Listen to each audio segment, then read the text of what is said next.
জাউকাটা কুলসী নদীত অসম ভিত্তিত নাও খেলা আয়োজন।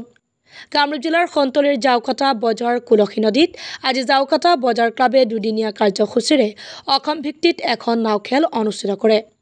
আজি প্ৰথম দিনাখন অনুষ্ঠিত নাও খেল প্ৰতিযোগিতাত 6খনকৈ প্ৰতিযোগী নাৱে অংশগ্ৰহণ কৰে। আজি নাও খেলখন সময়ৰ অভাৱত স্থগিত ৰাখে। এই নাও খেল উপলক্ষে গিয়াছুদ্দিনৰ পৌৰহিত্যত আয়োজিত সভাত জেৰাৰ অধ্যক্ষ কলিমুদ্দিনৰ পৰিচালনাত অনুষ্ঠিত কৰে সম্বোধনা সভা। সভাত ছয়গাঁও সমষ্টিৰ বিধায়ক ৰকিবউদ্দিন আহমেদে মুখ্য অতিথি হিচাপে অংশগ্ৰহণ কৰি নাও খেলৰ শুভ উদ্বোধন কৰে। লগতে সভাত গৰৈমাৰী ব্লক কংগ্ৰেছৰ সভাপতি নুৰুল ইছলাম, অসম প্ৰদেশ যুৱ কংগ্ৰেছৰ সাধাৰণ সম্পাদক আব্দুৰ ৰাজ্জাক, কিসমত কাটনি গাঁও পঞ্চায়তৰ সভাপতি গিয়াছুদ্দিন আহমেদ আৰু চাহাবুদ্দিনৰ লগতে ভালেসংখ্যক ব্যক্তি উপস্থিত থাকে। সন্তলীৰ পৰা ইছমাইল হুছেইনৰ ৰিপৰ্ট, পি সংবাদ। নিজকে যথেষ্ট আনন্দ মানিছোঁ আৰু এই জাউকাটা অঞ্চলত এই নাও খেলে অনাগত ভৱিষ্যতত ছয়গাঁও আৰু চমৰীয়া আৰু বকো প্ৰত্যেকটো ঠাইকে সামৰিব। সাংস্কৃতিক ক্ষেত্ৰত, লোক সংস্কৃতিৰ ক্ষেত্ৰত, এজনে আনজনৰ মাজত মিলা প্ৰীতিৰ ক্ষেত্ৰত মই ভাবোঁ এই খেলখনে অনাগত ভৱিষ্যতত আমাৰ নাও খেলৰ জগতত যিসকলে নাও খেল প্ৰেমী আছে তেওঁলোকৰ মাজত এক আশাৰ সঞ্চাৰ কৰিব আৰু এই পুৰণি নাও খেলক সঁচাকৈ সংৰক্ষণ কৰিব লাগে। তাৰ কাৰণে নিশ্চয় আমি অনাগত ভৱিষ্যতত দাবী উঠাব লাগিব। অসমৰ ভালেকেইখন জিলাত আজিও ৰজা মহাৰাজাৰ দিনৰ পৰা নাও খেল চলি আহিছে আৰু এই নাও খেল ৰাইজে খেতি বাতি কৰি আনন্দ উৎসাহেৰে এই নাও খেল আয়োজন কৰে। আৰু আজি ইমান পানী বৰষুণৰ বতৰতো উদ্যোক্তাসকলে ইমান সুন্দৰকৈ নাও খেল কৰিছে আৰু ইমান হাজাৰ হাজাৰ জনসাধাৰণ, ইলেক্ট্ৰনিক মিডিয়া, প্ৰিণ্ট মিডিয়া সকলোকে দেখি মই আনন্দিত হৈছোঁ। অনাগত সময়ত আমি একতা দোলেৰে বান্ধ খাই এই বৃহত্তৰ অঞ্চলক আগুৱাই লৈ যাব লাগিব। ইয়াকে কৈ আপোনাক ধন্যবাদ।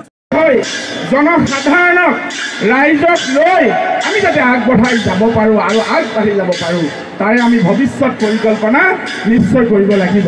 আপোনালোকক প্ৰত্যেকজনকে মোৰ ফালৰ পৰা অভিনন্দন জনাইছোঁ, সালাম জনাইছোঁ, আশীৰ্বাদ বিচাৰিছোঁ। আসসালামু আলাইকুম আৰহামাতুল্লাহি বাৰাকাতুহু।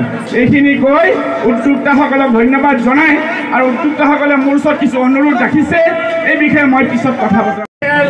আৰু যাতে সৰ্বা সুন্দৰ হয়, যিসকলে এই খেলত আহি উপভোগ কৰিছে, যিসকলে অংশগ্ৰহণ কৰিছে তেওঁলোকলৈ মই অভিনন্দন জনাইছোঁ। সমগ্ৰ জনসাধাৰণৰ মাজৰ পৰা আৰু কমিটিৰ মাজৰ পৰা ভালেকেইখন মেমৰেণ্ডাম তেওঁলোকে মোক দিছে বিভিন্ন কাম কাজৰ বিষয় লৈ, আৰু এইবিলাক বিষয়ত আমি পিছে পৰে ভালকৈ বহি কথা পাতিম। আৰু এই সমষ্টিত মোৰ অতি মৰমৰ ভনী নন্দিতা দাস ডাঙৰীয়ানী বিধায়ক হৈ আছে। তেওঁ বহু উন্নয়নমূলক কামেৰে ৰাইজক আগুৱাই লৈ গৈছে। নন্দিতা দাস ছয়গাঁৱত মই ৰকিবউদ্দিন আহমেদ আৰু ইয়াত নন্দিতা দাস, কামৰূপ জিলাৰ ভিতৰত আমি দুজনেই বিধায়ক জয়লাভ কৰিছোঁ। অনাগত সময়ত ভাৰতীয় জাতীয় কংগ্ৰেছৰ কাৰণে আপোনাক সবে দোৱা কৰিব আৰু মই আপোনালোকৰ ওচৰত দোৱা বিচাৰিছোঁ।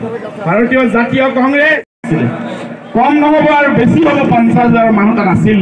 আৰু আজি এই নাও খেলৰ আৰম্ভণিতে ৰাতিপুৱাৰ পৰা বতৰ যথেষ্ট বেয়া আছিল, বৰষুণ আহি আছিল, যাৰ কাৰণে কিছু বিজুতি হৈছিল। তাৰপিছতো মই দুয়োকাষে বহু দূৰলৈ মানুহ তেওঁলোকক মই লগ কৰিলোঁ, মই চালাম দিবলৈ, আদব দিবলৈ গ'লোঁ। সোঁফালে আৰু বাওঁফালে ইয়াতো সমাগম ইমান বেছি আছে, এইফালে কমচে কম বহুত দূৰলৈকে আছে, ইফালে বহুত দূৰলৈকে আছে। দক্ষিণ কামৰূপ, পুৰণা কামৰূপ, বিভিন্ন প্ৰান্তত নাও খেলৰ এটা পুৰণা জনপ্ৰিয়তা আছে। এই নাও খেল আজিৰ নহয়, ৰজা মহাৰাজাৰ দিনৰ পৰা ই এটা উৎসৱৰ খেল। গাঁৱৰ ৰাইজ নদীৰ পানীলৈ নামি আহে।